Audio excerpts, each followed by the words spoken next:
My daughter-in-law is a beautiful and dangerously cunning woman. She fooled me for years and I never even realized it.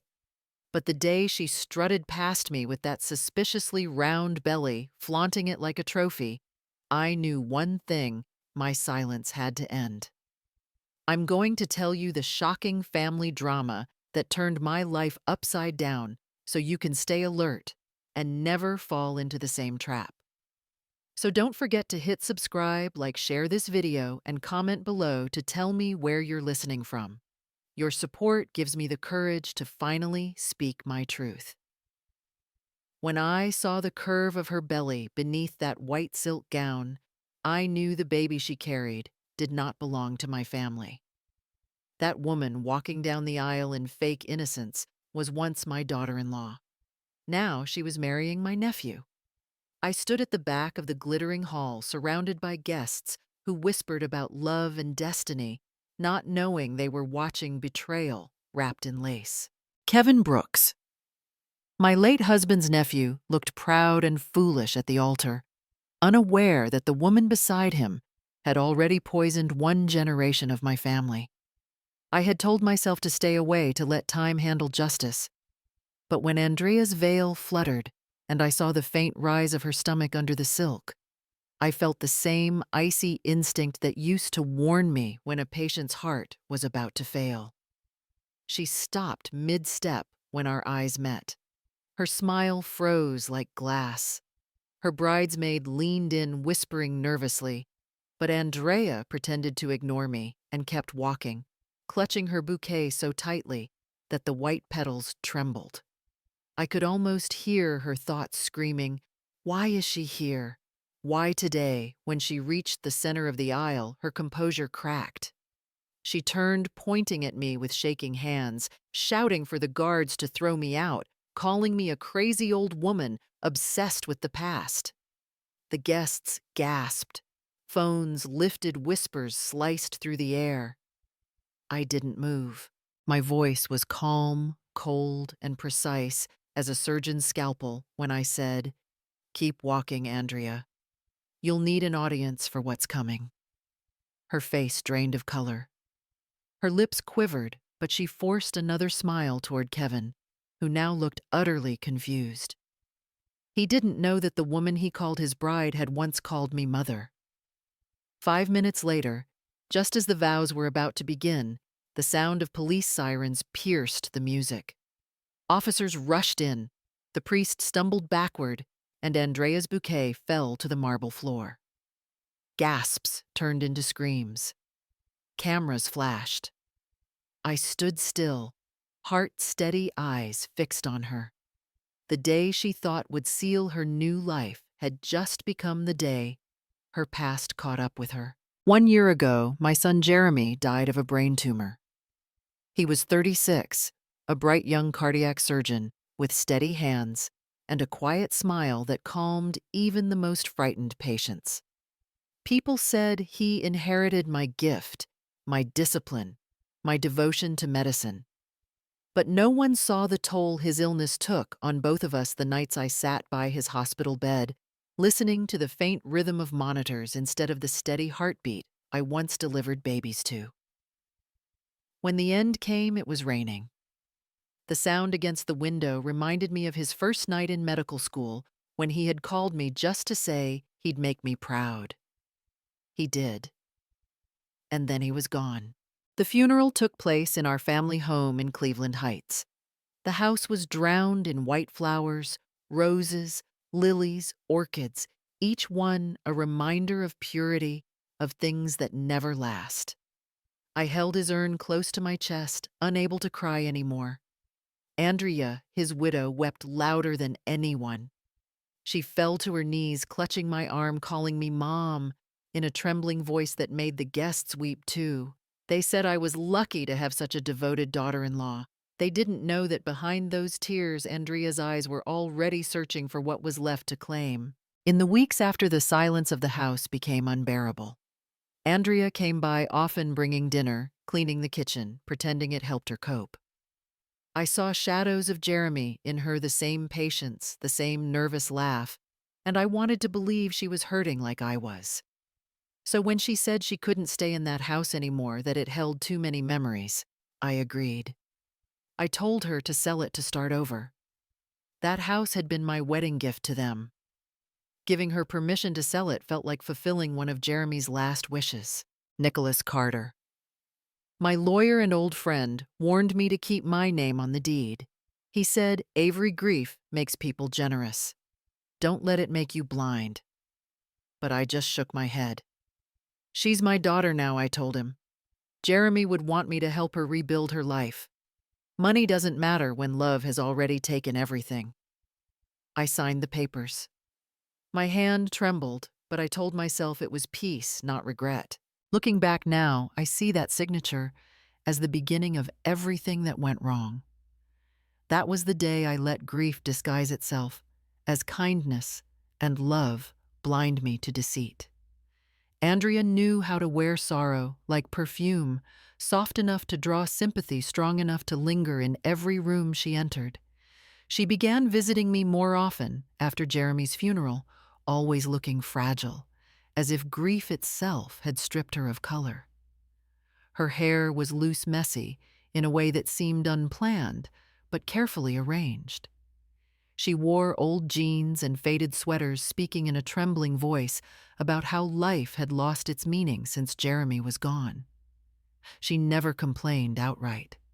She simply let silence fill the space after each sad sentence, like a pause waiting for pity. Sometimes she'd stop by with coffee and say she was running late for work because she couldn't sleep through the night anymore. Other times she'd sigh, mentioning that she still owed the hospital some money for Jeremy's treatments. I just can't keep up, she'd murmur, avoiding my eyes. The rent's past due again, and I don't want to lose the place Jeremy and I shared. She always said his name softly, like it still hurt to breathe it out. Every time my chest tightened. I remembered the sterile light of the ICU, the steady tone of the monitor, and the single moment I wasn't there, the moment my son slipped away. Andrea knew exactly where that wound was, and she pressed on it with expert precision. Once, while cleaning the table after dinner, she whispered, "If only you had been there that night, maybe Jeremy would have made it through." I froze, plate in hand. It wasn't an accusation. It was something gentler, almost regretful, but it sliced deeper than anger ever could. That night, I couldn't sleep. I sat in my room, staring at his photo, wondering if she was right. Within weeks, I started sending her small amounts at first, just a few $100s through Zelle, then checks for $1,000, then $2. Each time she thanked me with tears, promising to pay it back once she got back on her feet. 6 months later, the total had grown to over $40,000. I didn't even notice until Nicholas, my lawyer, mentioned how often my accounts were transferring funds. I brushed it off, telling him it was temporary, that helping Andrea helped me keep Jeremy alive somehow. I didn't realize then that I was feeding a ghost made of lies, one that smiled sweetly and called me Mom. It started with a glimpse, just a single fleeting moment that cracked the shell of trust I had built around her. One afternoon, as I was leaving the pharmacy, I saw Andrea stepping out of a silver Mercedes parked across the street. The driver wore a black suit and opened the door for her with the precision of someone well-trained. She laughed that soft, charming laugh that once made me believe she was broken. But there was nothing fragile about the woman I saw that day. Her jeans were perfectly fitted, her nails manicured in pale pink, and the bag hanging from her shoulder was a brand new Chanel. I stood still on the sidewalk, the plastic bag in my hand, trembling slightly. My mind tried to make sense of it. Maybe it was borrowed, maybe a friend helped her, but the excuses felt thin and pathetic against the gleam of that silver car. That evening she came over for dinner, face bare, voice tired, the same practiced tone of exhaustion. "I'm still behind on rent," she murmured, stirring her soup as if the words hurt to say. "The landlord's threatening to evict me next month." I nodded silently, feeling that old ache of guilt rise again. But later that night, as I scrolled through my phone, a picture appeared on my feed, Andrea, in Palm Beach, wearing sunglasses and smiling under the sun. She had forgotten to block me from seeing it. The caption read, "Healing comes in waves." My hands went cold. The next morning, I met an old colleague at the hospital, a nurse named Evelyn, who used to work with me in cardiac surgery. We caught up over coffee, and just as she was about to leave, she said casually, "I didn't know your daughter-in-law was seeing someone new. I've seen her a few times in the VIP recovery wing visiting a man who had a sports injury. Tall, handsome, always in designer clothes." My heart stuttered. I forced a smile, pretending it was the first I'd heard of it, but my stomach clenched like a fist. That night, I couldn't sleep. I opened my laptop and began scrolling through months of messages, bank statements, and transfer receipts.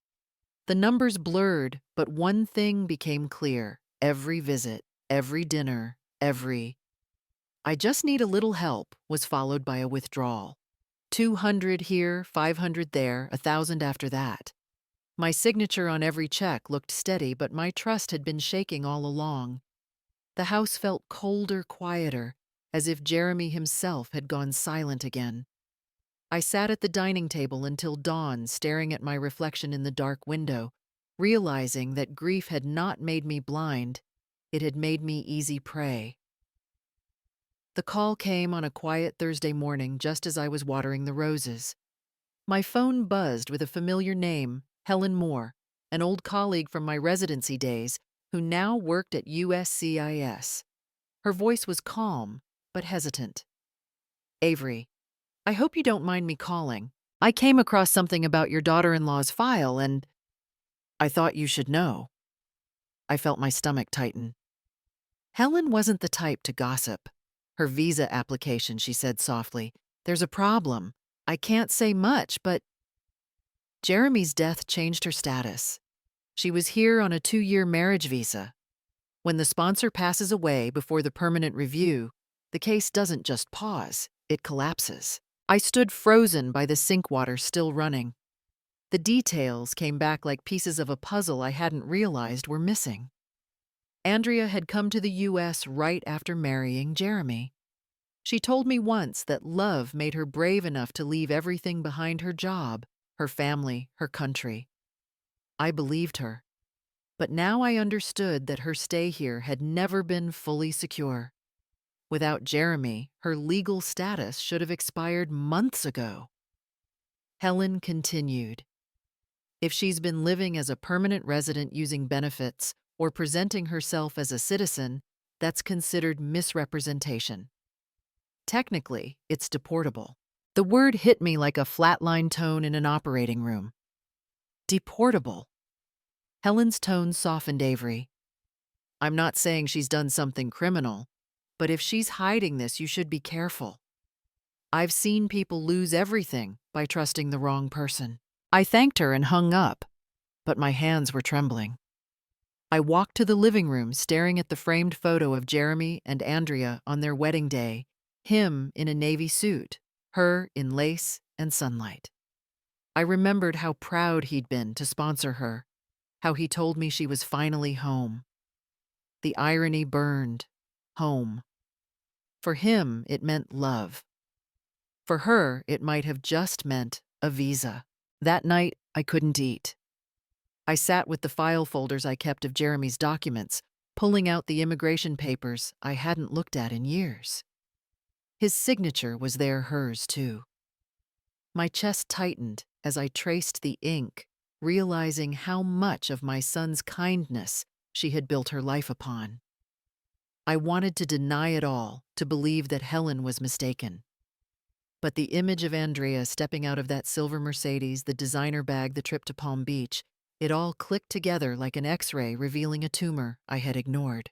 And in that moment, I felt the cold clarity I used to feel in surgery.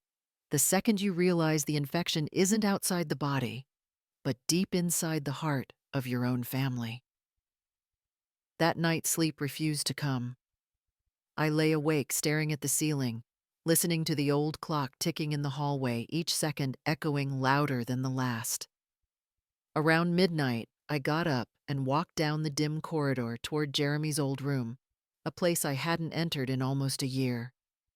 Dust floated in the air, like tiny ghosts dancing in the faint light from the doorway. Everything was still the same.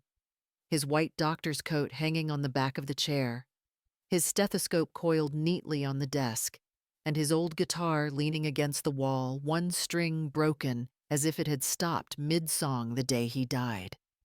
I ran my fingers over the instrument, then over the desk where a thin layer of dust hid something familiar, a small black notebook with Jeremy's initials pressed into the leather cover. I sat down and opened it.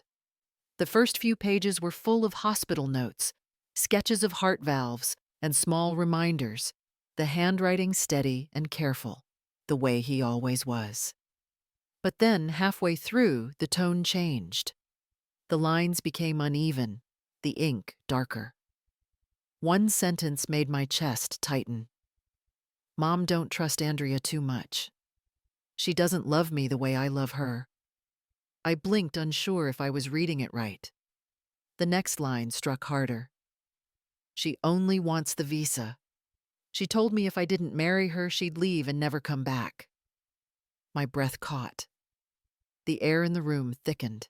I turned the pages with trembling hands, reading the last entry, the handwriting shaky, rushed like it was written through pain. "I know she doesn't love me, but I love her too much to let her be hurt." The words bled into the paper as if his heart had spilled through the ink. My fingers went numb. The notebook slipped from my hands and hit the floor with a soft thud. The tears came slowly at first, then all at once. They weren't for his death this time. I had already cried that ocean. These tears were for the truth that had hidden behind kindness, for the warning he had tried to leave me, and for the blindness that love had wrapped around both of us. I knelt on the floor, clutching the edge of his empty bed, realizing that I hadn't just lost my son. I had sheltered the very woman who used his heart as a passport. That night, for the first time in a year, I whispered to him through the silence, "I'm sorry, Jeremy. I should have seen it sooner." I decided to play the part she had written for me, the frail, aging woman, too soft to see deceit. It was the only way to make her show her true self. So I began to move a little slower, to sigh more often, to let my memory slip at just the right moments. When Andrea visited, I'd smile vaguely and ask, "Did I already tell you about Jeremy's favorite song, or remind me, dear, when is your birthday again?" Her eyes lit up with satisfaction each time. I could see it, the quiet confidence of someone who believed they were dealing with weakness. It was the same expression I had seen on young interns who thought they knew more than the attending physician. They always forgot who was watching. I kept the performance steady. Some days I'd complain about feeling dizzy or losing my appetite. Other days I'd hold her hand and thank her for taking care of me, then offer her small gifts, a box of herbal tea, a silk scarf, a book about mindfulness. Each gesture was a thread of false trust, one she would never suspect was being measured. Like a doctor testing a patient's response. I watched how she reacted to every kindness. She accepted everything with rehearsed humility, saying, "Oh, you shouldn't have," while her fingers traced the texture of the gifts with greedy precision. Meanwhile, I took notes. Every visit had a pattern. She arrived between 2 and 3 in the afternoon, always in different clothes, but with the same subtle luxury gold earrings, diamond studs, a watch that shimmered when she gestured. I marked down the time, the color of her lipstick, even the sound of the car that picked her up. The same silver Mercedes every time, and always without fail she left just after 6. That detail caught my attention. No matter the weather or the conversation, she would check her phone, smile politely, and say she had an errand or a client call. At first I assumed it was social, but when it happened again and again, the pattern became clear. 6 o'clock wasn't random, it was routine. The kind of routine that belonged to someone with a schedule to hide. I began to sense the rhythm of her deceit precise, predictable, almost medical. She thought she was draining me of strength, but in truth, I was taking her pulse. And every beat told me she was lying. It happened on an ordinary afternoon over lunch at a quiet cafe by the lake. Andrea sat across from me, chattering about how exhausted she was from trying to rebuild her life. She pushed a salad around her plate, pretending to have no appetite. I smiled, nodded, played my role, the kind, trusting woman who still saw her as family. Then her phone buzzed. It was a sharp, quick vibration that drew both our eyes for a fraction of a second. The screen lit up, and before she could grab it, a message preview appeared in bold letters. He still thinks the baby is his. The plan is almost done. My breath caught, but I didn't move. Years of medical training had taught me how to keep my pulse steady under pressure, even when a life was slipping away on the operating table.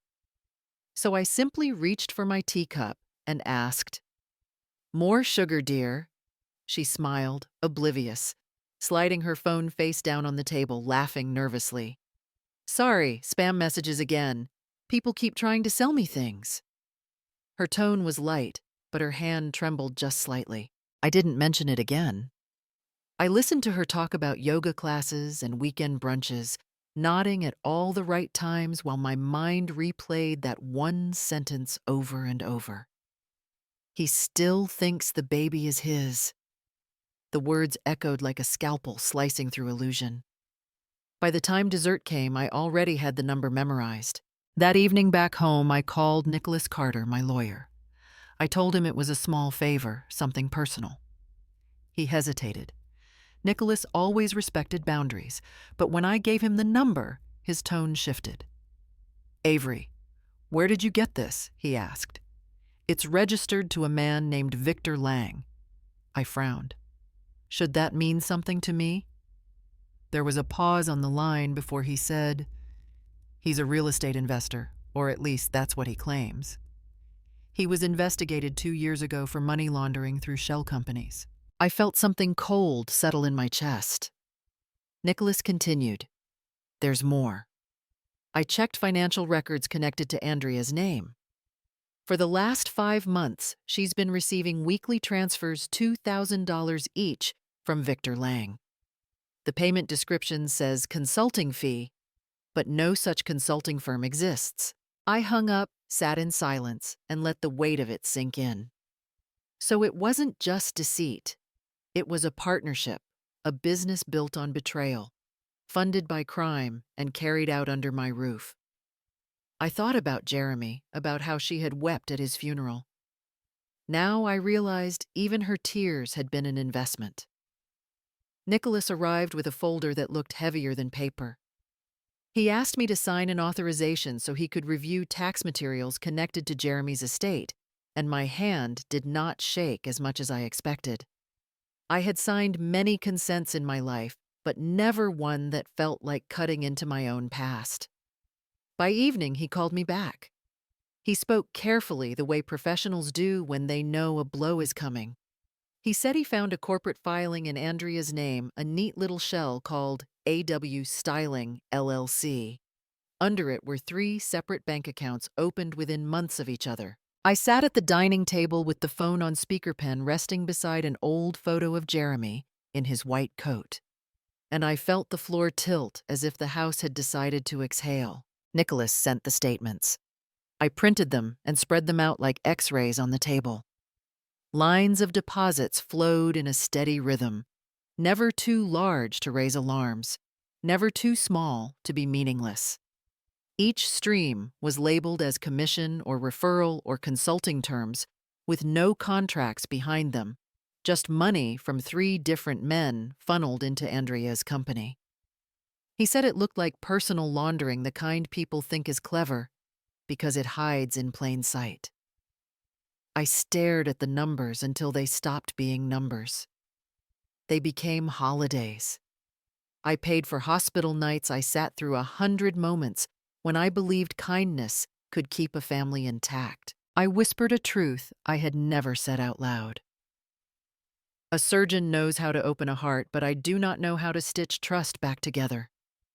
The room answered with silence. I traced a deposit with my fingertip and could almost feel the heat of shame rising from the page. Andrea had built a private river that ran under my house, and I had watered her garden with it without ever seeing the pipes. Nicholas kept going steady and precise. He had pulled cross-references through vehicle records because money likes to show off.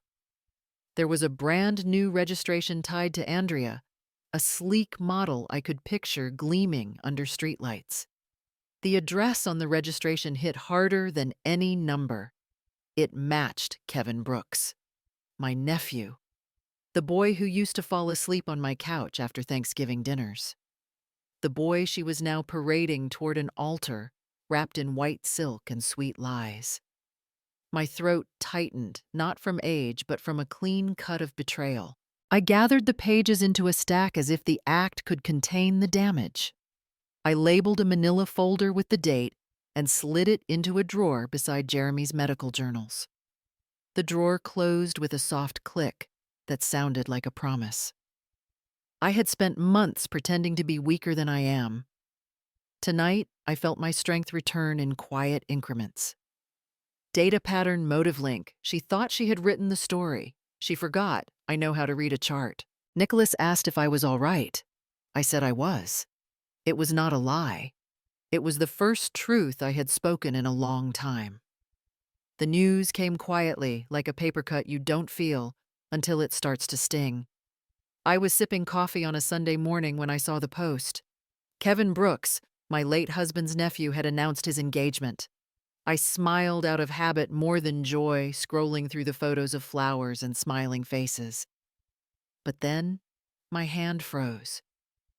There, printed in elegant script on the digital invitation, was the name of the bride, Andrea Wallace. For a moment, the room went still. The only sound was the faint hum of the refrigerator. I read it again, as if the letters might rearrange themselves into something less absurd. Andrea, my former daughter-in-law, the woman who had built her comfort on my son's grave.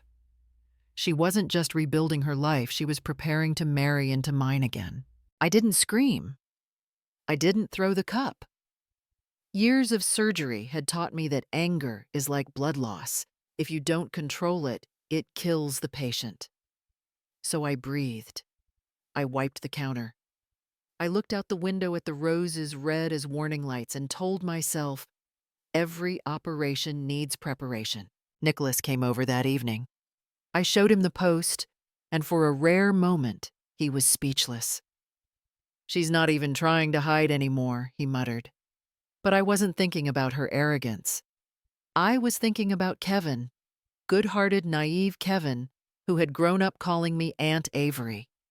The boy I once taught how to play chess was walking into the same trap my son never escaped. Meanwhile, Andrea was busy celebrating online. Her new caption read, "Love gives second chances." In another photo, she laughed with friends wearing a diamond ring that sparkled like a warning flare. To them, she was radiant, redeemed. To me, she was a wound that refused to close. But the real twist came when I checked the public records for the marriage license. Habit, curiosity, or instinct, I'm not sure which, guided my hand. I entered her name, and there it was. Andrea Wallace, marital status, single. Not widow. She had declared under oath that she'd never been married. It wasn't just a lie. It was fraud.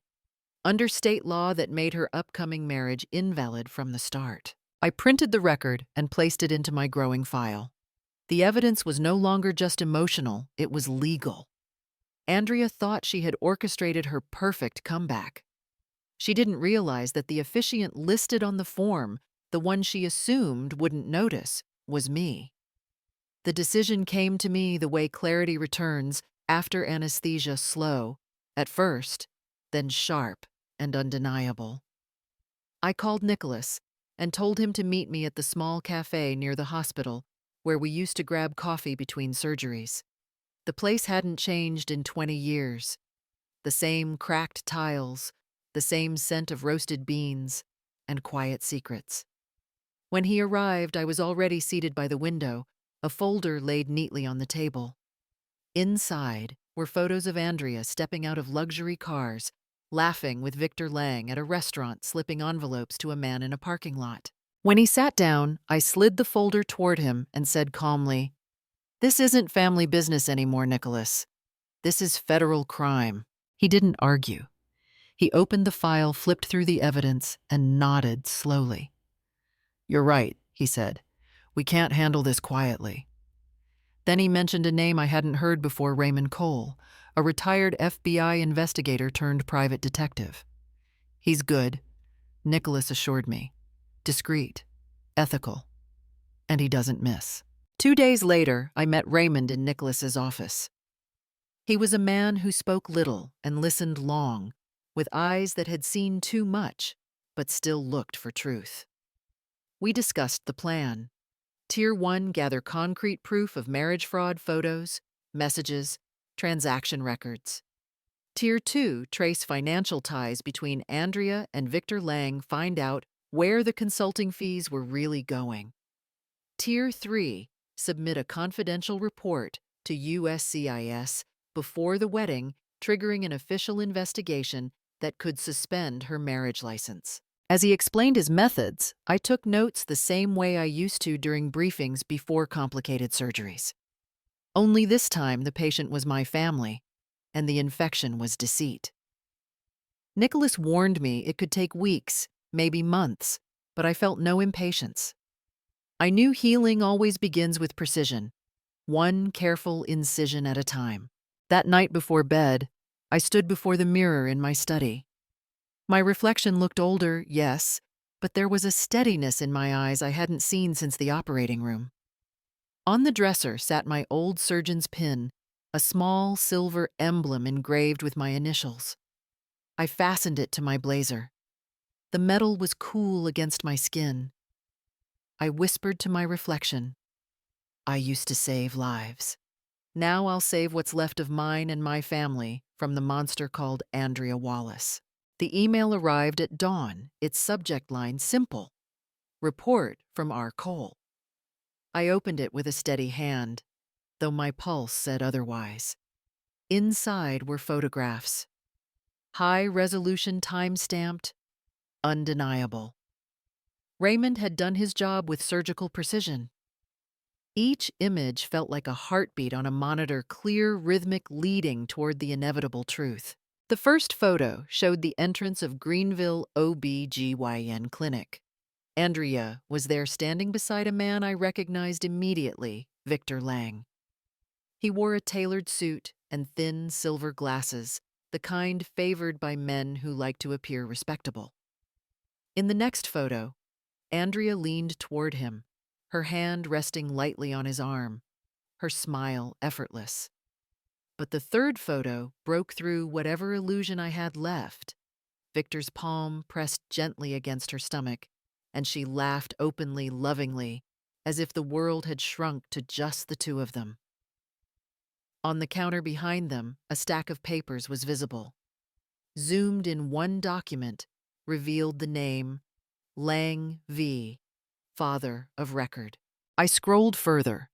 Raymond had attached an affidavit, official, dry, and devastating. Through Nicholas's subpoena, he had legally obtained copies of the clinic's billing records. The payer listed for Andrea Wallace's prenatal visits wasn't Kevin Brooks. It was Victor Lang. Payment method: wire transfer. Description: OB care private patient. Every transaction bore Victor's name. Every line was a confession printed in numbers. For years, I had trusted evidence over emotion. Facts were cleaner than grief, colder than pain. But as I looked at those photographs, something inside me broke anyway. I felt both the scalpel and the wound. My son's memory, Kevin's innocence, the years of blind compassion, they all converged in that moment, as if every heartbeat I'd ever monitored had led to this one truth. I enlarged the last image. Andrea and Victor exiting the clinic, his arm guiding her through the door, her laughter frozen mid-air. Behind them, a banner fluttered in the wind, Greenville OB/GYN, caring for life. The irony cut deep. Nicholas called minutes later. "You've seen it?" he asked quietly. "Yes," I said. "Every frame." He hesitated. "What do you want to do?" I looked out the window, the morning light sharp and merciless. "I've opened hearts to save lives before," I murmured. "Now I'll have to open lies to save my grandson." When I closed my laptop, the screen reflected my face, tired, lined, but resolute. The surgery had begun. The results came in a plain brown envelope, no warning, no ceremony, just truth printed in black and white. Nicholas had arranged everything with the same precision he once used in the courtroom. Raymond had retrieved Kevin's DNA from a coffee cup he left at my house during a visit, while Nicholas obtained a copy of the prenatal genetic record from the Greenville OB/GYN clinic through a legal evidence request. Both samples were sent to an accredited forensic laboratory under the Federal Department of Justice, the kind that handles criminal investigations, not family disputes. The report was methodical, merciless. I scanned the columns once, then twice, my fingers trembling slightly as they traced the printed lines. Genetic comparison. No biological relationship detected between Kevin Brooks and subject male fetus. Probability of paternity, 0.00%. The numbers stared back at me with clinical detachment, like an unblinking patient monitor showing a flat line. It was the end of a lie and the beginning of something worse. Nicholas confirmed over the phone that the report was legally valid, admissible in court, if needed. "Avery," he said quietly, "this isn't just proof of betrayal. It's protection.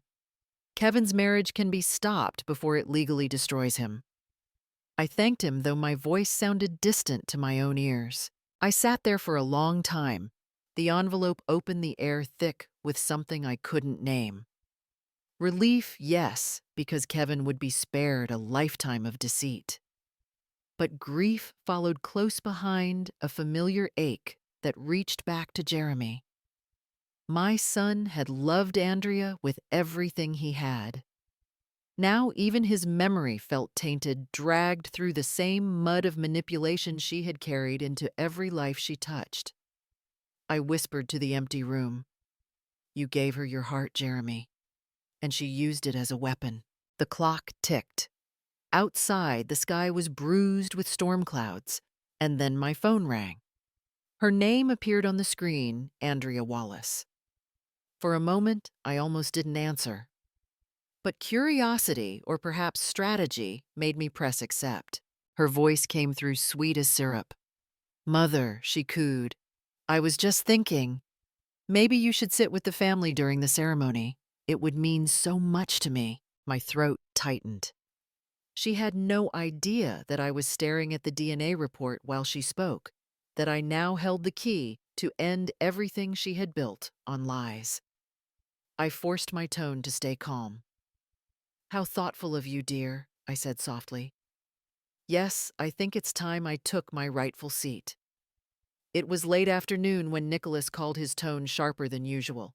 "Avery, he said you need to see this yourself." We met in his office an hour later.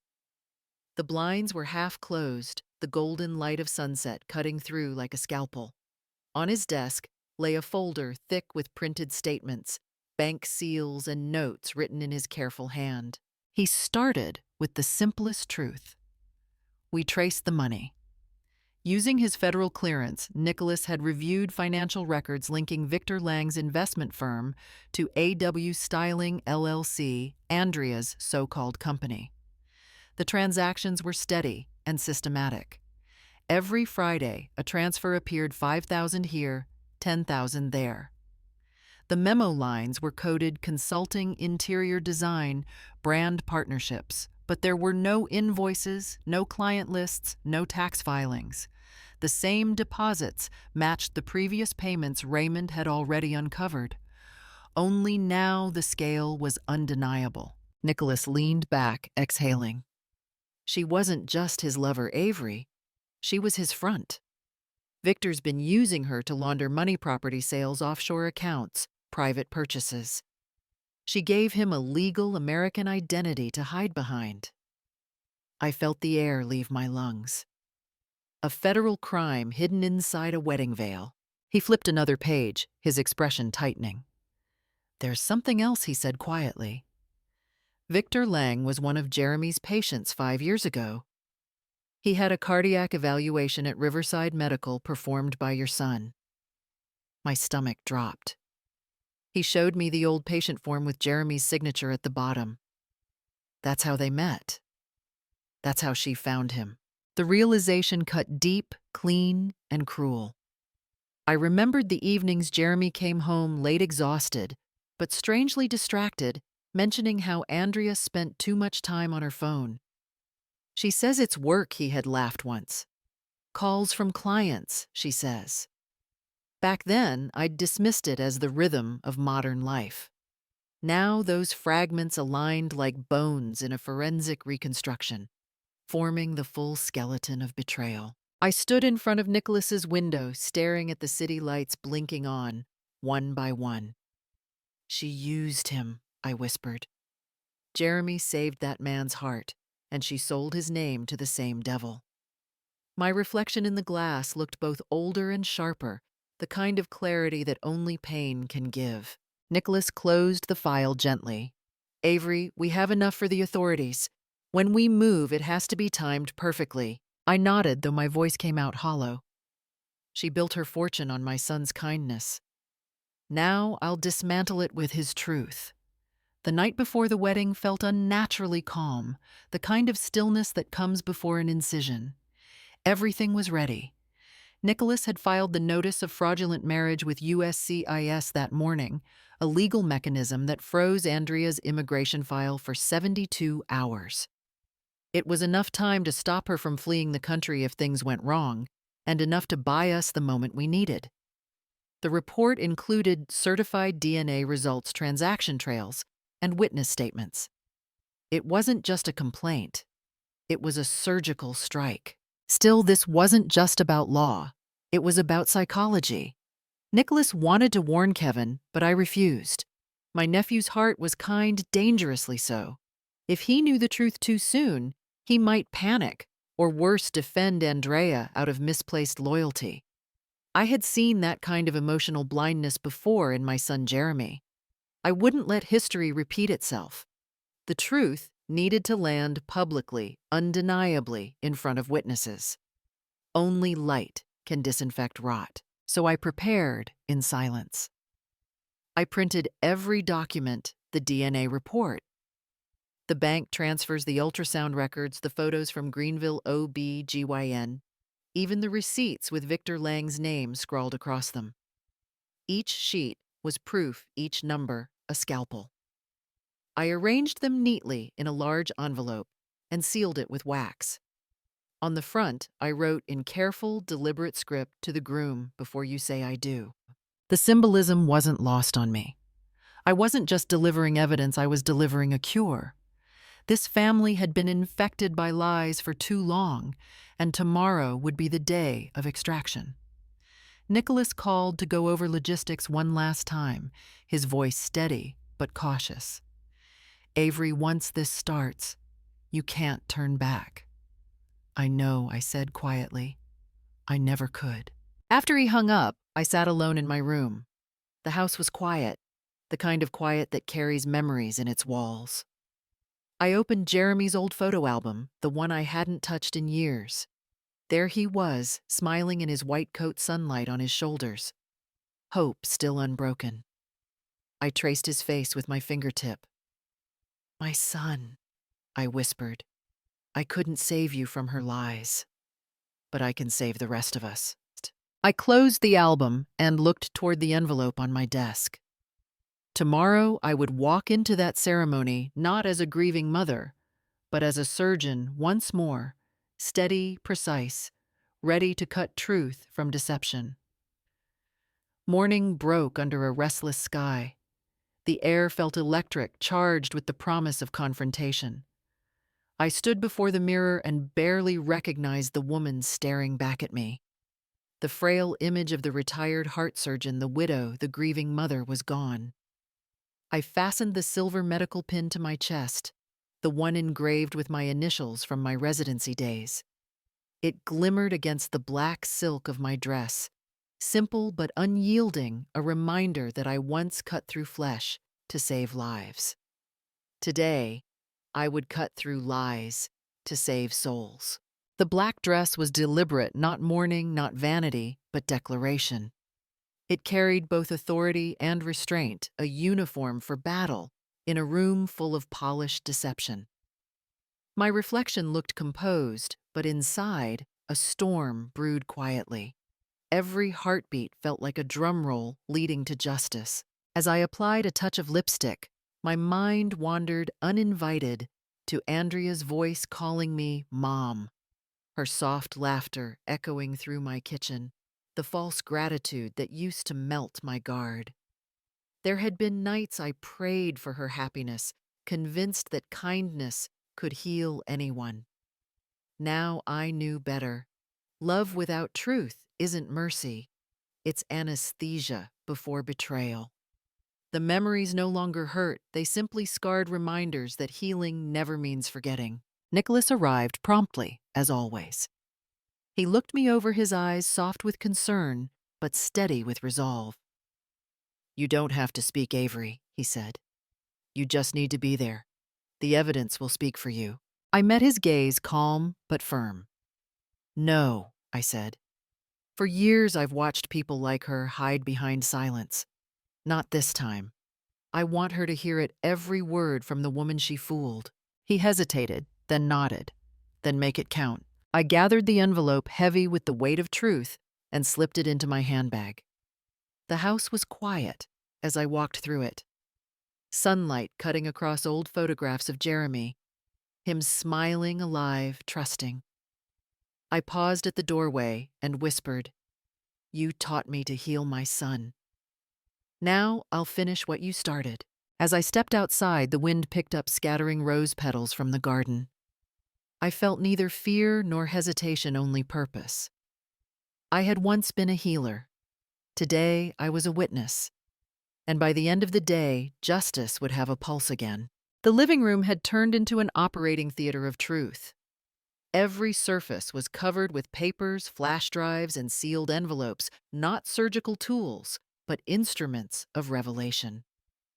For weeks, I had gathered fragments of deceit, and now they lay before me like organs removed for examination. I worked in silence, methodical and precise, arranging each piece in its rightful place. First came the falsified birth record, the document from Greenville, OB/GYN, where Andrea had listed Kevin as the father. Beside it, I placed the video Raymond had recorded Andrea meeting Victor Lang in a restaurant parking lot, accepting an envelope thick with cash. The footage showed the way she smiled at him, not as a woman in fear, but as a partner in crime. Then the financial statements, transfers from Lang's companies to AW Styling LLC, matching the timeline of her supposed pregnancy. Finally, the DNA report. The one that ended all illusion. Kevin was not the father. Nicholas arrived that afternoon, briefcase in hand, every movement crisp and deliberate. "We'll need to authenticate everything he said," laying out the federal rules of evidence, like a surgeon reviewing pre-op procedures. Rule 901, authentication. Every document must be traceable, every file verifiable. Chain of custody, timestamp, signatures. If we want this to stand in court, it must be airtight. His voice was steady, but I could hear the weight behind it. We weren't just preparing for confrontation. We were preparing for surgery, one that cut deep into family flesh. When the legal work was done, I gathered the materials carefully. Instead of an evidence box, I chose my old leather medical bag, the one that had traveled with me through decades of surgeries, the one still smelling faintly of antiseptic and memory. I lined the inside with a pair of white latex gloves, their shape empty yet expectant. They were my silent ritual, a reminder that healing sometimes required incision. As I closed the bag, Nicholas looked at me with the calm seriousness of a man who had seen both justice and its price. "Avery," he said softly, "when you hold the scalpel, don't hesitate. If you flinch, the infection spreads." I met his eyes, my hand resting on the worn leather handle. "I know," I said. "I've seen it in the operating room and in marriage." Outside, thunder rolled somewhere beyond the horizon, a low, steady warning. Tomorrow, I would walk into that ceremony with this bag in my hand, not as a doctor, not as a widow, but as the surgeon of truth. By dawn, the plan had moved beyond the walls of my house. It was no longer a private act of justice, it had entered the system. Nicholas arrived with the precision of a man who knew how to turn chaos into order. Over coffee gone cold, he reviewed the last details with me, then pressed send. The files, videos, bank statements, ultrasound photos, and screenshots of Victor Lang and Andrea together were transmitted securely to the Fraud Detection and National Security Directorate under the United States Citizenship and Immigration Services. The packet bore the title, "Suspected Marriage Fraud Involving Conditional Residency Extension." Within an hour, an acknowledgement email arrived stamped "Urgent Review." A storm was officially forming inside the government's database. Next came the Marriage Bureau. I accompanied Nicholas downtown, the city still damp from early rain. We carried a copy of Andrea's marriage license application, the one where she had marked her status as single. At the counter, Nicholas introduced me by name and submitted the formal notice of impediment to marriage, citing misrepresentation on a federal form. The clerk's expression shifted from politeness to quiet alarm as she read the supporting documents. "This will go to the legal division immediately," she said. "You've done the right thing, ma'am." Her tone was procedural, but her eyes betrayed the gravity of what we had just set in motion. By afternoon, the dominoes began to fall. The USCIS flagged Andrea's immigration file and assigned it to a federal investigator for on-site review. Nicholas received a message from a contact inside the agency confirming that an agent would attend the ceremony undercover, officially, as a guest of the groom's family, unofficially, as an observer for Homeland Security. It was no longer just our fight. It had become a federal case. Meanwhile, another email came through, this time from the Department of the Treasury. Victor Lang had been served with a subpoena requesting full disclosure of his financial assets and transactions linked to AW Styling LLC. According to Nicholas's source, Victor panicked. He made 3 calls to Andrea within 20 minutes, none of which she answered. The web they had spun was tightening faster than either of them anticipated. That evening, as the sun fell over the skyline, Nicholas turned to me and said, "It's begun. Once the investigation wheel turns, it doesn't stop." I nodded slowly. "Then let it turn," I said.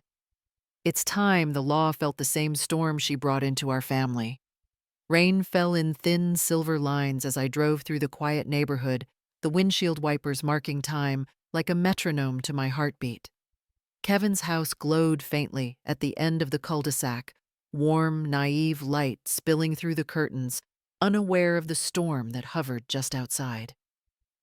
I parked under the street lamp, took the leather briefcase from the passenger seat, and sat for a moment, gathering the steadiness I once used before every surgery. Then I stepped out into the drizzle. The porch light flickered its reflection, trembling across the wet pavement.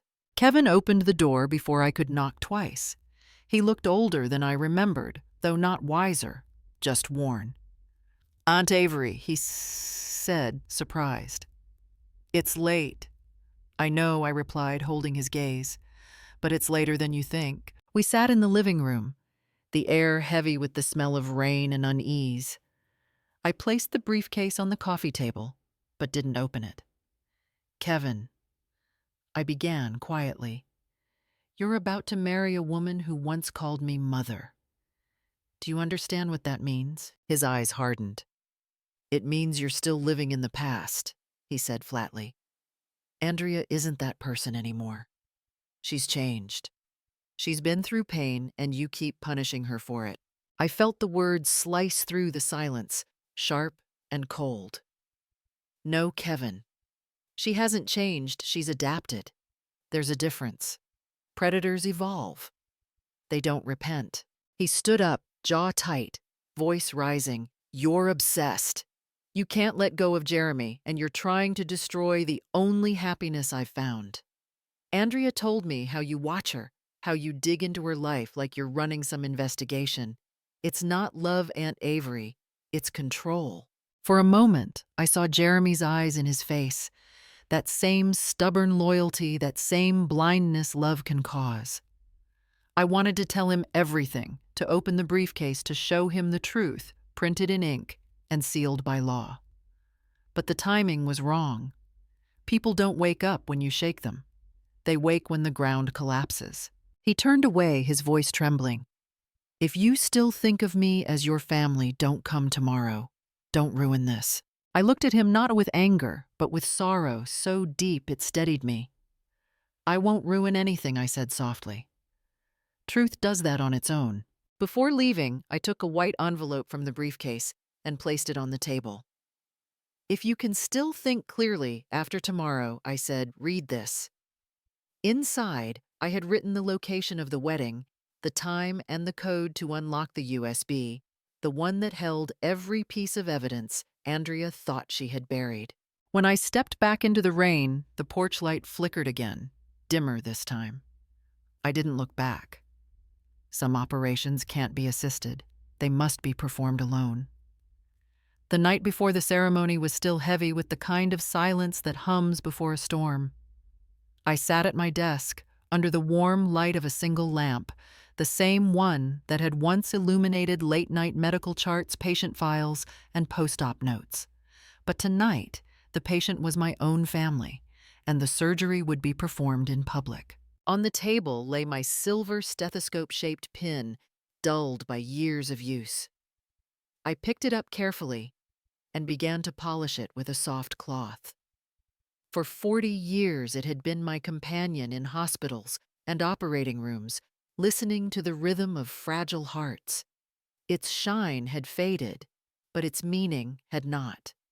It was more than a keepsake, it was a creed, heart and truth. The two things no scalpel could fake. I caught my reflection in the mirror, older, yes, but sharper, now stripped of sentiment. The pin gleamed again as I held it to the light. I whispered to the empty room I used to fear blood. I thought it meant death. Now I understand blood only means the body is fighting to live.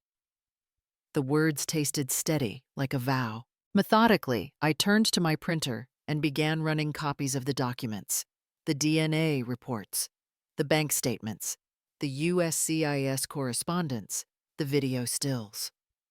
I made 2 sets, one sealed in an envelope for Nicholas, and another locked inside my safety deposit box at the bank downtown. It was a small detail, but I had learned long ago that truth, like oxygen, needed backup systems to survive. If someone tried to bury it, it would still find a way to breathe. When everything was done, I exhaled slowly. The house smelled faintly of ink and rain, a mixture of endings and beginnings. I walked to the window. The night outside looked deceptively peaceful. Somewhere across town, Andrea was likely rehearsing her smile in front of a mirror, the perfect bride preparing for her next performance. My phone buzzed. The screen lit up with her name, Andrea Wallace. For a moment, I simply watched it ring, that name, that voice once spoken in my home with laughter and warmth. Then I opened the message. "Mother, will you come to the wedding? Kevin would be so happy." The sweetness of it was venomous. I typed only one word, steady and cold. "Will." Then I set the phone down, clipped the silver pin to my black blazer, and whispered to the quiet room, "Tomorrow the doctor returns." The church in Charleston glowed like a scene from a painting, candles flickering along stone walls, strings playing soft classical music perfume, and polished shoes mingling in the air. Every seat was filled with faces from Kevin's world colleagues, from the hospital, friends from college neighbors, dressed in pastel and pearls. The scent of lilies lingered heavy and deliberate, the kind used to disguise something that shouldn't be smelled. At the altar, Andrea glided down the aisle in white silk, her smile measured, every step rehearsed. Her arm was looped around Kevin's, who looked proud, blind, and young all at once. For a while it seemed perfect, too perfect.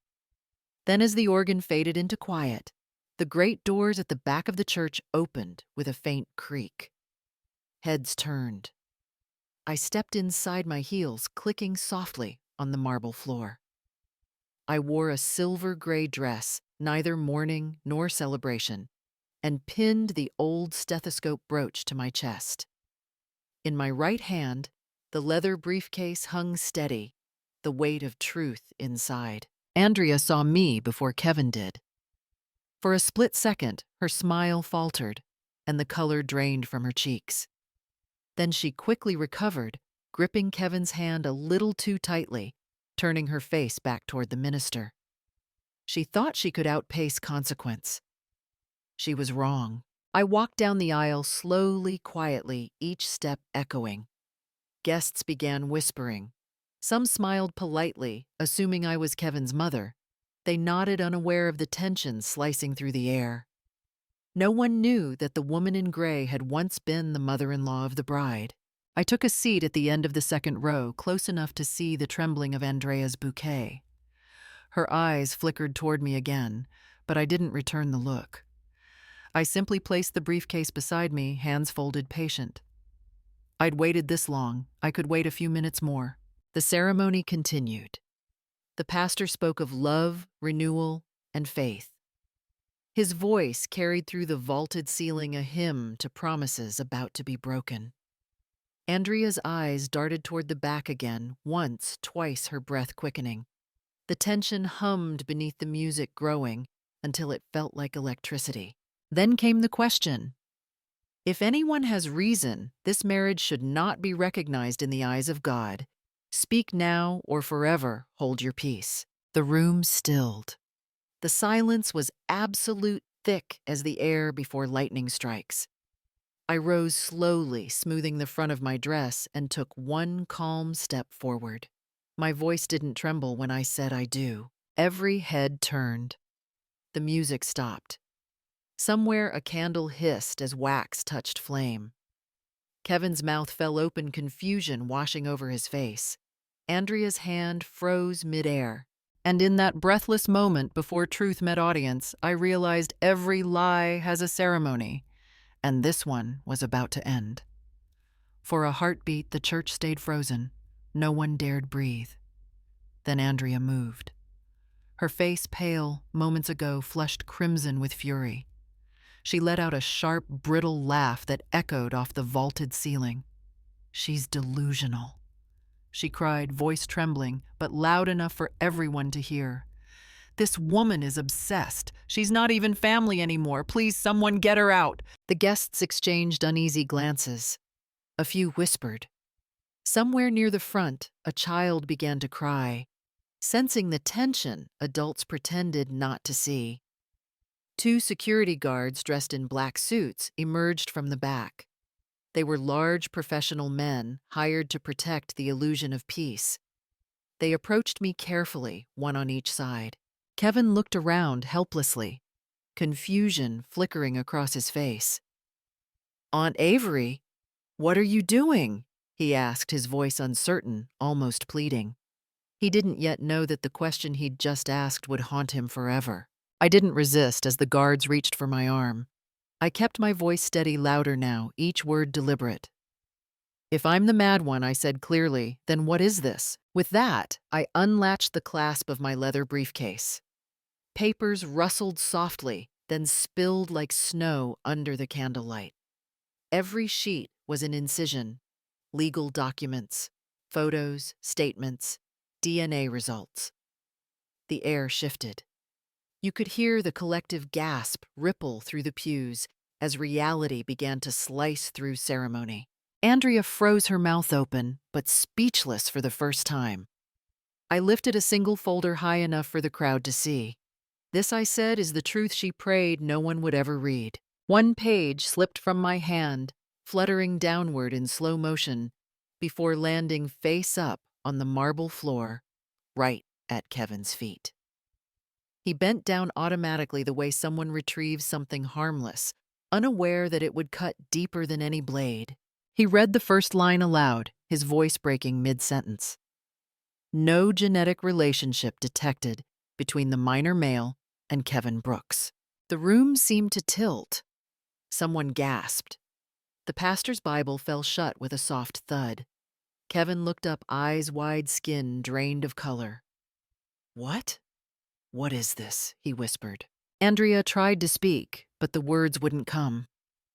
Her lipstick, flawless a moment ago, trembled on her lips. The silence that followed was no longer peaceful. It was surgical, sharp, precise. In that stillness, I stood straight, calm, and strangely unafraid. "It's your wedding day, Kevin," I said quietly, "and your autopsy of truth." The silence after Kevin's whisper was thick enough to crush air itself. Then a familiar voice echoed from the back of the church firm, controlled, unmistakable. "That won't be necessary, gentlemen." It was Nicholas. He walked forward from the aisle's edge, his presence slicing through the chaos like a surgeon entering mid-crisis. His tailored suit was immaculate, but his eyes carried the quiet fury of someone who had prepared for this moment down to the last second. The security guards froze, glancing toward Kevin for instruction, but Kevin was too stunned to speak. Nicholas reached the altar steps holding a small black USB drive. "If we're speaking of truth," he said, plugging the device into the projector port, "then let's allow everyone to see it." The lights dimmed slightly, and the church's giant display screen meant for vows and hymns flickered to life. At first, the sound was faint, the soft hum of a waiting room. Then came the image Andrea sitting in the Greenville OB/GYN clinic. Her posture relaxed, her tone intimate. Across from her sat Victor Lang, the older man in glasses. The video showed him sliding an envelope across the table. Andrea took it without hesitation, smiling faintly. Her words came through the speakers, calm and poisonous. "Don't worry, he still thinks the baby is his." The sentence fell into the room like a dropped scalpel. The guests gasped, a collective intake of disbelief. Some covered their mouths. Others turned toward Kevin, whose face was drained of all color. Murmurs spread like wildfire. "That's her. She used to be married to his uncle. Is this real? She's been lying to all of them." Andrea's composure cracked. She took one step back, her veil trembling as she pointed toward Nicholas. "This is fake," she shouted, voice breaking. "You fabricated it. You're trying to destroy me." But her protest only drew more attention, to the tremor in her hands, to the panic in her eyes. The microphone she didn't realize she still wore picked up every shaky breath. Nicholas didn't answer her. He simply folded his arms, letting the footage speak for itself. On the screen, Andrea and Victor laughed together, their hands brushing across the table. The timestamp and clinic logo glowed in the corner, authenticated, undeniable. Kevin's knees gave way slightly. He caught the edge of a pew to steady himself, his eyes locked on the screen, then on Andrea. "You lied to me," he whispered, voice hoarse. "All this time." Andrea tried to move toward him, but no one reached out to help. The guests had already shifted their seats away. The illusion of the perfect wedding shattered into dust. And in the front row, I remained standing, calm, centered, watching the infection drain out of the wound at last. The truth was finally breathing on its own.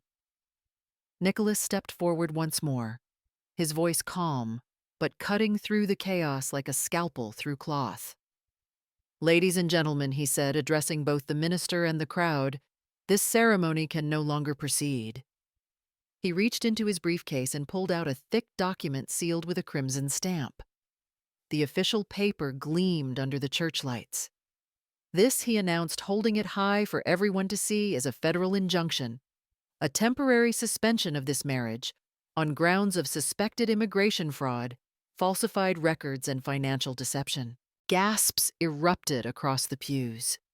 The minister stepped back, startled. Kevin stood frozen, staring at Nicholas as if the world had just tilted beneath his feet. Andrea shook her head furiously, her veil trembling with every movement. "This is insane," she shouted. "You can't do this.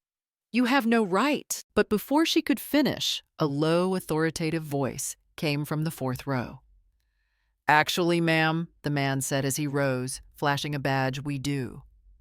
He was tall, dressed in a black suit, the kind that drew quiet respect. "Department of Homeland Security," he announced clearly. "Fraud Detection and National Security Directorate. Mrs. Wallace, you need to come with us." The room went silent again, not the peaceful silence of prayer, but the heavy electric stillness that precedes a storm.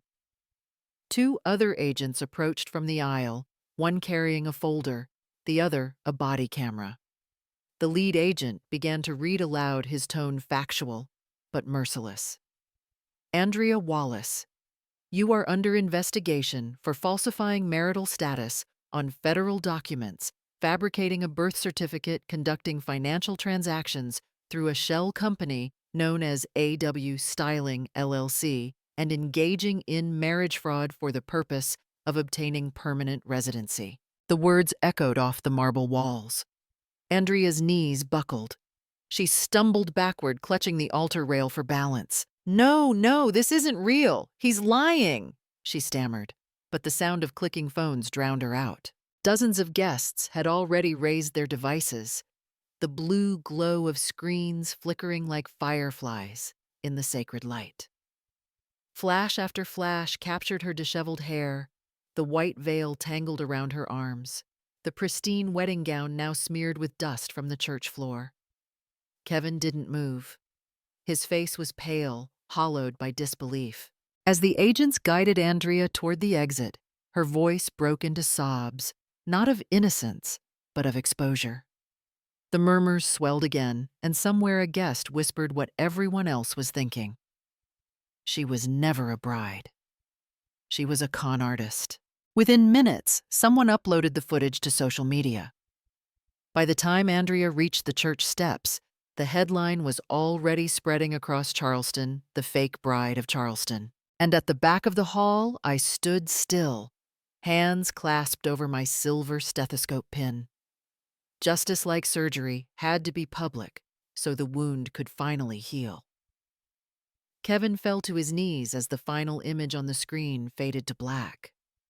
The church was silent now. No whispers, no camera clicks, only the sound of his uneven breathing echoing against the old stone walls. His trembling hands reached toward the air, as if trying to grasp something already gone. "When did you know?" he asked, voice breaking into a whisper that carried through the room. "When did you realize she was lying to me?" I looked at him, my heart heavy but steady. "From the moment she stopped calling me Mom," I said quietly. The words hung between us, soft but final, the way a heartbeat sounds right before the line goes flat. Kevin's eyes filled with tears. He turned toward the altar, the same place he was supposed to start his new life, and saw only the ruins of illusion. I walked past him slowly, each step deliberate, and reached the front of the church where the flowers had begun to wilt under the heat of the lights. I unpinned the silver stethoscope brooch from my dress, the same one I had worn through 40 years of saving lives, and placed it gently on the wedding altar. "The surgery is over," I murmured almost to myself. "The patient is the truth." For a moment, the entire room seemed to exhale. The women in the pews, some wives, some mothers, some widows, watched me in silence. One woman pressed a tissue to her eyes. Another whispered, I wish my mother had been strong enough to do what she just did. Their faces carried the same mix of sorrow and awe, the recognition that sometimes love demands a scalpel, not a hug. Behind us, the sound of heavy shoes echoed as the officers escorted Andrea out. Her veil trailed across the floor like a torn web. She fought against their grip, screaming, "I'll come back. You haven't seen the last of me." I didn't turn around right away. Only when her voice cracked into desperation did I speak calm and unshaken. "No, Andrea," I said, still facing the altar. "You've already left this family forever." The doors closed behind her with a thud that sounded almost sacred. Light from the stained glass windows fell across the floor, breaking into colors crimson, gold, and blue, like blood fire and healing. Kevin knelt still, his head bowed. Slowly, he reached for the silver brooch on the altar, his hands trembling as he touched it. For the first time in months, his voice was steady. "Thank you," he whispered. And as I turned toward the exit, I realized something simple yet profound. The heart I had saved that day wasn't in an operating room. It was standing right there, still beating, still learning how to tell truth from love. Andrea's fall was swift and merciless, the kind that doesn't make noise, only headlines. 2 days after the interrupted wedding, she was transferred to the ICE detention facility on the outskirts of Charleston. Gone were the pearls, the designer heels, the veil. In their place, a gray uniform and a stainless steel bench under fluorescent light. The official report listed 3 charges: marriage fraud, immigration document, forgery, and financial fraud under federal law. Her bond was denied. The same hands that once waved gracefully at photographers now trembled as they were fingerprinted by federal officers. By sunrise, the story had become national news.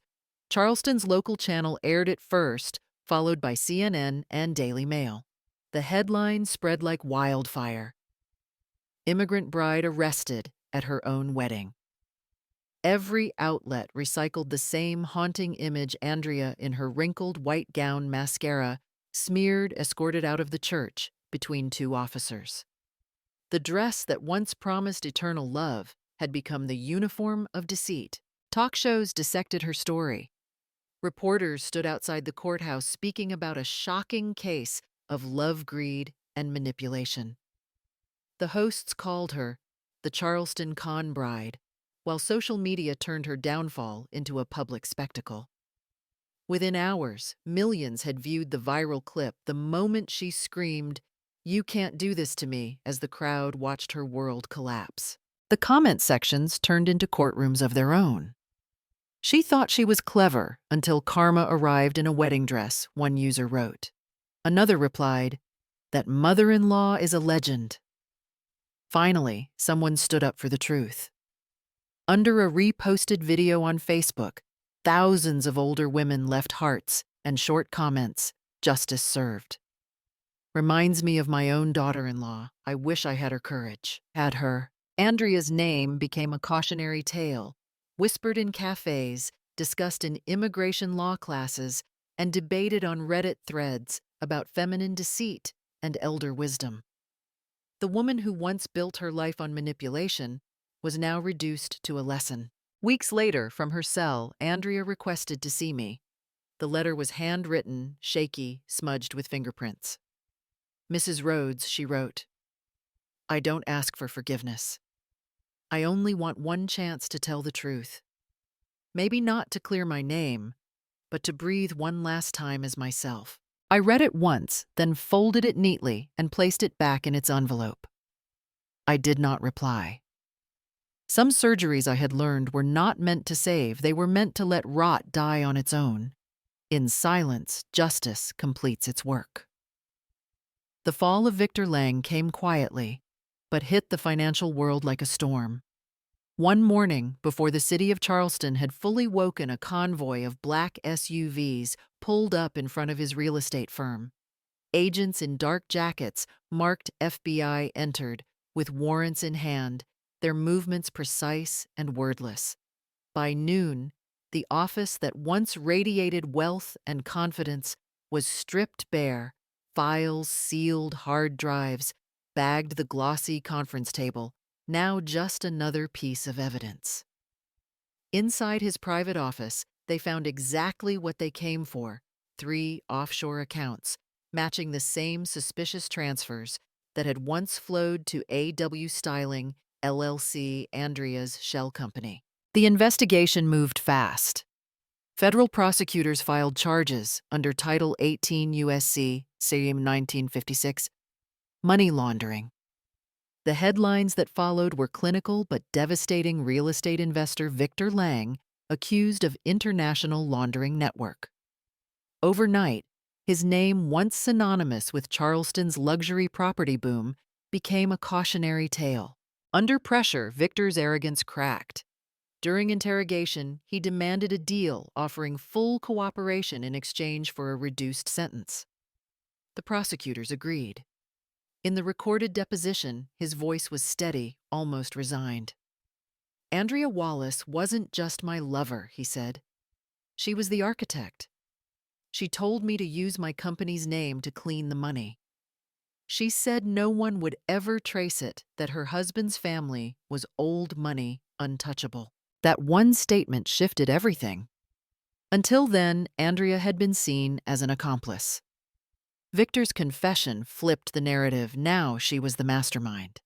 The prosecutors amended the indictment to identify her as the primary conspirator in both immigration and financial fraud. When the court session ended, Victor sat alone in the defendant's room, staring at his reflection in the glass wall. The suit he wore looked expensive, but his hands shook as he signed the plea agreement. 5 years in federal prison, a light sentence considering the magnitude of the crimes. Still, he knew the true punishment wasn't time. It was watching his empire collapse, client by client, headline by headline. Meanwhile, Andrea's name appeared again in the news, but this time, not as a socialite or a con bride. She was now officially labeled criminal mastermind under federal investigation. Immigration authorities confirmed her visa was revoked, and she faced lifetime deportation with a permanent ban from re-entering the United States. Justice Avery thought, when she read the report, often moved like surgery, slow, precise, but inevitable. And this time, the infection didn't just leave one body. It was purged from every link of the chain that had once tried to strangle her family. Kevin's collapse wasn't loud. It was slow, like a building quietly sinking into its own foundation. In the days following the wedding, he locked himself inside his apartment blinds, drawn phone off the world, reduced to silence. His hospital colleagues said he had taken an indefinite leave. On social media, however, there was no silence. The photo of him kneeling in front of the altar, frozen between disbelief and heartbreak, had gone viral. Thousands of people shared it, captioning it with cruel humor or pity. It became a meme when your wedding turns into a federal crime scene. At first, he tried to ignore it. Then came the guilt, not just for loving the wrong woman, but for doubting the one who had always loved him right. One night, while cleaning his desk, he found the envelope I had left for him still sealed untouched. His hands trembled as he opened it. Inside was my handwriting, neat and deliberate. "Kevin, you did not fail because you were deceived. You only fail if you walk away without learning." He read that line over and over, the way one might press on a bruise just to feel alive. By the time the sun came up, his tears had dried, replaced by something quieter: resolve. The next day, Kevin came to my house. When I opened the door, he didn't say a word. He simply knelt on the porch, head bowed, shoulders shaking. "If it weren't for you," he whispered, "my life would have been destroyed." I touched his hair gently the way I used to when he was a boy. "Don't apologize," I said softly. "Just live with your eyes open." He nodded, still on his knees.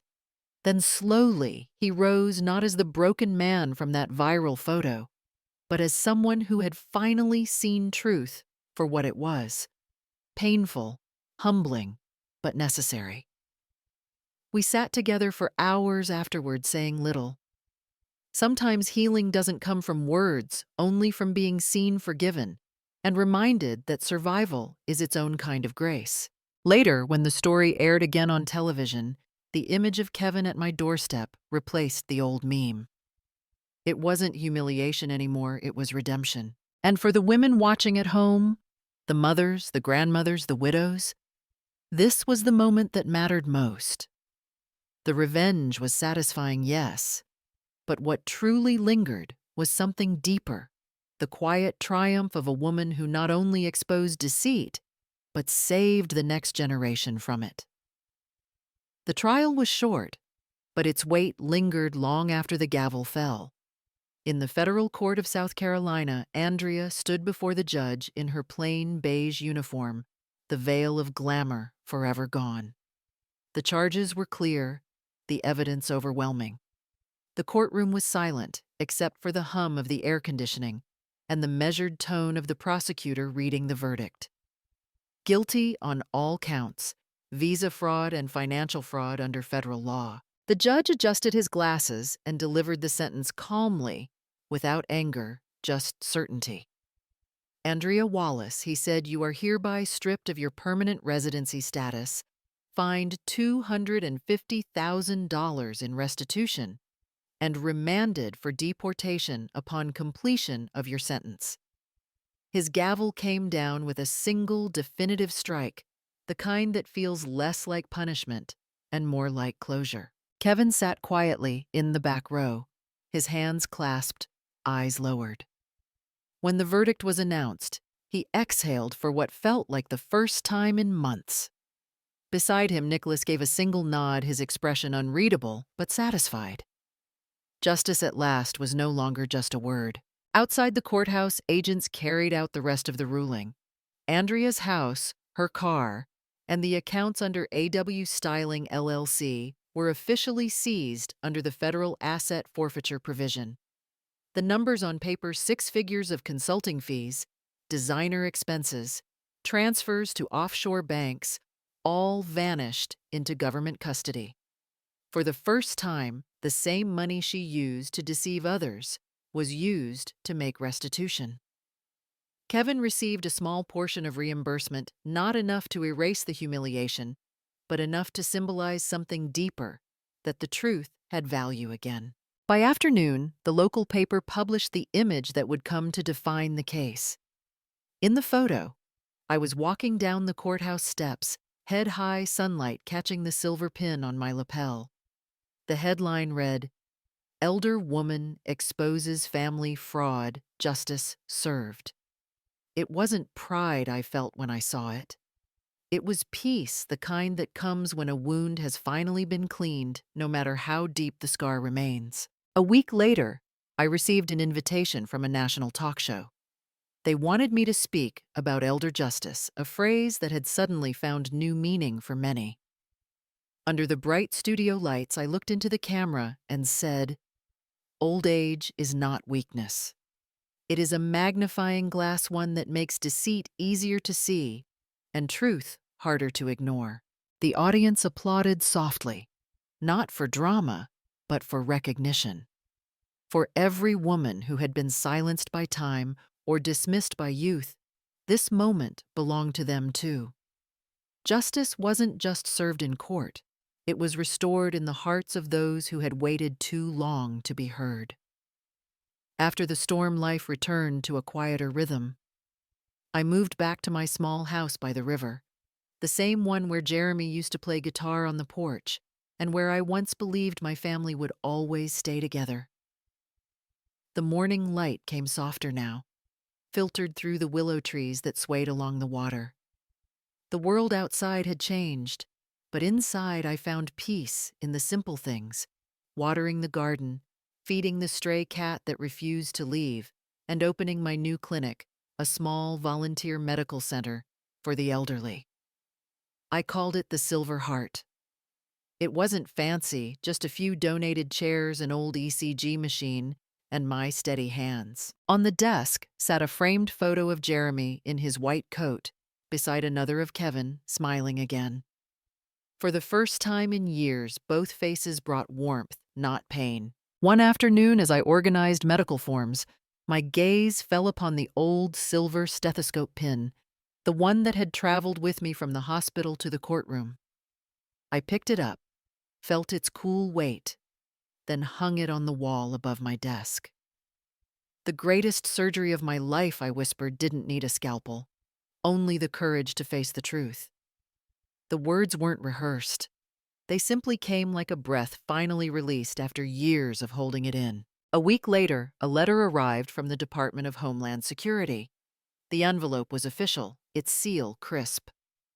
I opened it slowly, already knowing what it would say. Andrea Wallace, deported to country of origin. Status permanent ban from re-entry. Attached was a newspaper clipping from abroad. The headline read, "Former American bride returns home with nothing but her name." I stared at it for a moment, not with satisfaction, but with a quiet sense of balance, as if the scales of life had finally aligned themselves. That evening I brewed a pot of chamomile tea and sat by the window. The local news ended with a brief mention of the case. Justice returns quietly, but right on time. The anchor's calm tone felt like the full stop at the end of a long, tangled sentence. I reached over, turned off the television, and let the silence fill the room. Outside, the cicadas were singing again, their rhythm steady and alive. I smiled faintly and said to no one in particular, "I still have a heart to love, just not to trust, blindly." Then I sipped my tea, feeling its warmth spread through me like peace returning to an old wound. For the first time in a long while, my heart didn't ache. It simply beat steady, free, and alive. Kevin moved into a small house just 2 doors down from mine, close enough for Sunday dinners, but far enough for us both to breathe. Sometimes I'd see him early in the morning jogging by the river where the mist still touched the water. Other times, he'd show up at my door with coffee and say softly, "I'm not letting anyone use love as a weapon ever again." His voice didn't carry bitterness, only quiet conviction, the kind that comes after losing almost everything and finally understanding why it happened. Life settled into a gentle rhythm. We shared simple moments now, grocery runs, garden repairs, stories about his patience. The heaviness between us had lifted. The storm that once tore our family apart had left scars, yes, but it had also cleared the sky. That evening after dinner, I sat at my writing desk, the same one I'd used since my residency years. The lamp cast a warm circle of light across the pages of my journal. For months I had been writing pieces of this story, not to justify anything, but to understand it.